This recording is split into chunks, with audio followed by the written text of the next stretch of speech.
GTA 6 has been delayed. It's a very interesting, situation. They came out, they talked about their new date, May 26, 2026, and for some strange reason, there is not a big shock factor here. I think these guys understand something very important right now. Their game, its popularity is kind of weird. I mean, think about the last time a GTA game was launched, okay? Sure, the whole world knows about GTA.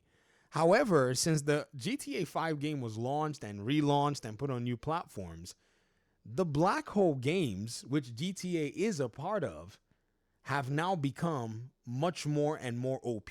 What I mean by that is games that are taking people's time are now becoming much more interesting and stronger.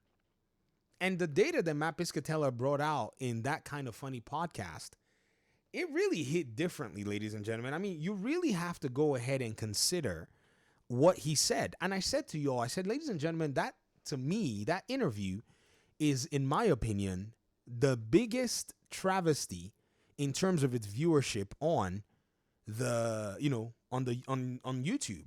It had, I think, like maybe 200 and something thousand views or 20 something thousand views. But that kind of a video should have way more views because it really does expose exactly how gamers behave. And Mr. Piscatella said he was going to die on the hill that any new game that's coming out had to fight with Fortnite, including GTA 6. Because, and as crazy as it sounds, ladies and gentlemen, GTA 5, in almost every metric that you've seen, has trailed behind, Fortnite almost every week that the data comes out for gamers' behavior and what games gamers are spending their time and their money on every time. Isn't it crazy? Like, check this out. Let me go ahead and show you something really weird. When you look at Matt Piscatella's weekly, engagement tracker from Circana, I call it Matt Piscatella's, but it's from, the company he works for. You'll notice that almost every week it's number 1 and number 2 is Call of Duty and Fortnite. And then GTA basically tracks at number 3 or number 4. Which is crazy because if a new GTA comes out with the GTA Online, it may rank up for, a time being, but guess who's going to be coming at its heels? It's going to be Call of Duty. And then guess who's going to basically resurge again back to the top? It's Fortnite. So they look and they realize this is our market right now. And so we've already had, what we're facing now is the second hindrance that we probably were not planning for. The first hindrance would be the fact that the consoles have not necessarily propagated as much as they would love to.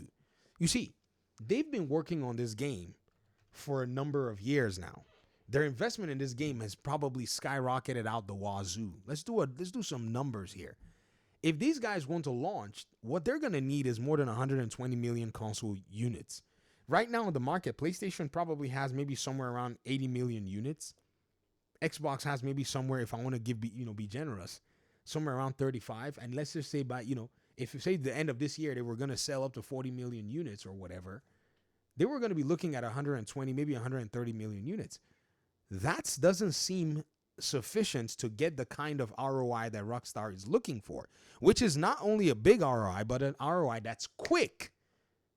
If you get what I mean, it's no longer, a time where they could sit there and just let that, money flow in over time and over 8-10 years.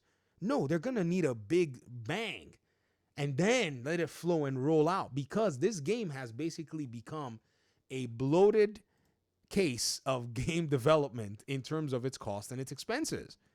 That's what GTA 6 has become. So my suspicion is that they've delayed this game so that they can finish out their PC launch and drop the game on all platforms at the exact same time to increase their addressable market. That whole talk of them wanting to go and launch the console version first was probably predicated on the possibility that these consoles would have a strong trajectory in terms of their sales. But guess what? Xbox walks in and says, hey, we don't need a console to make money. We've been making money for 8 years, proving our strategy that it can work if we don't get a console in place. And so, guess what? With our console sales actually not necessarily being impressive and PlayStation's console sales going through ups and downs, well, come and buy our games. We're going to be a publisher now. So Rockstar now has on its hand a massive partner and a massive publisher that's basically sitting there and changing out the market. That hardware now is becoming really weird, and what they're seeing is, well, if people are actually not necessarily jumping to buy the new PlayStation consoles and can access Xbox without the consoles, there's going to be like a weird differential and some sort of a stalling. Plus, the Nintendo Switch console is coming out.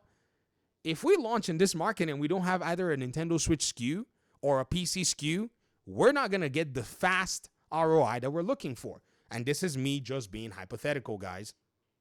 But I think it makes sense. I think so, because the game's got to be played on some hardware, and they are not launching it on the PlayStation 4 and Xbox One. From what we know anyways, who knows? They may show up in like January of 26 and be like, "Oh, by the way, we got a PlayStation 4 version for you," so that they can reach a much bigger number of gamers. 120 million units in terms of availability is not really easy. And in the market today, telling somebody to go spend $500 or whatever it is, or $379, the Series S's new price, in order for them to play your game is not going to be an easy ask. And then your possible $80 to $100 title is going to be $400 to play GTA. Many people are going to say, man, we're going to have to wait. So my guess is they're waiting for more propagation in terms of hardware, or possibly fine-tuning that version. I remember I made a joke a while ago. This was with Game Over 30. He posts on Twitter a lot. He said, Zelnick comes out of a meeting and was talking about something about the console sales and whatnot. And I laughed and said he probably walked out of that meeting at some investor call or whatever and called up his team and said, how's that PC version going? Because they're going to need it. All that talk of we're going to come to PC later, I was just laughing and going like, there's no one in their business right mind with such an investment that's going to say, you know what? Let's go ahead and sit here with a PC version. What? You're going to leave a player base of hundreds, if not, if anything at worst, tens of millions of people that would probably buy your game on PC. You're going to make them wait to go maybe buy a console? I don't know, guys. No one in their business sensible mind is going to be trying anything like that, to be very honest with you. While everybody else has games on tap ready to go. While Xbox can launch a game tomorrow and anybody can play it because they have one of the many devices, aka a browser. Xbox literally just copied browsers and made them consoles. And you guys think Rockstar is going to sit there and be like, picky about where they're going to play their games? I don't think so. I do not think so. From a data-centric approach, from a data-driven approach, and looking at everything and looking at what Rockstar's investment expectations would look like, to me, delaying it is a sound idea. And perhaps waiting to see, okay, maybe the consoles are going to sell more. And if they don't sell more, we got NVIDIA and AMD bros over there on Steam and freaking Epic Games to hook us up. And even our own PC launcher too. I mean, shoot, they invested all this stuff, even with the PC launcher, to be like, oh yeah, look at it, they got a PC launcher over here. Get launcher, you can download a Rockstar launcher. They invest all this money for you to basically download the launcher on Windows, to then say, oh, we're gonna meet you there later on. I laughed and said that was just a very weird proposition when they said all that. Hey, but what do I know? We'll see GTA 6, God willing, hopefully. We'll see how the game turns out. If everything doesn't go crazy, and we'll know if this game is truly about that, talk of, oh, we're going to basically come with a PC version at a later date. Well, I guess a later date is May 26, 2026. I suspect the PC launch coming along with it. Trust me, this is not the kind of game that you want to play with that kind of money. For the leadership at Rockstar to have delayed this game, and Strauss Zelnick to have basically gone, in a sense, maybe pushed one way or the other, I think their next play is basically opening up that door for the PC side of things. Let's see what PC is doing these days. There are 26 million PC gamers online right now. 6 million in-game. When you look at the charts, right now, currently, Counter-Strike is doing 742, Dota is doing 307. They're going to just give all these games free reign to just run for an entire year if they waited, or 6 months if they waited on PC. The market's not waiting for you. The market's not going to wait for Rockstar. God help them, another game is cooking and they go say, well, PC players, why don't you wait 6 months? And another game comes in and takes people's money and people's time and catches on. Okay, they can try it. We'll be watching. Thanks for watching the video, guys. Peace out.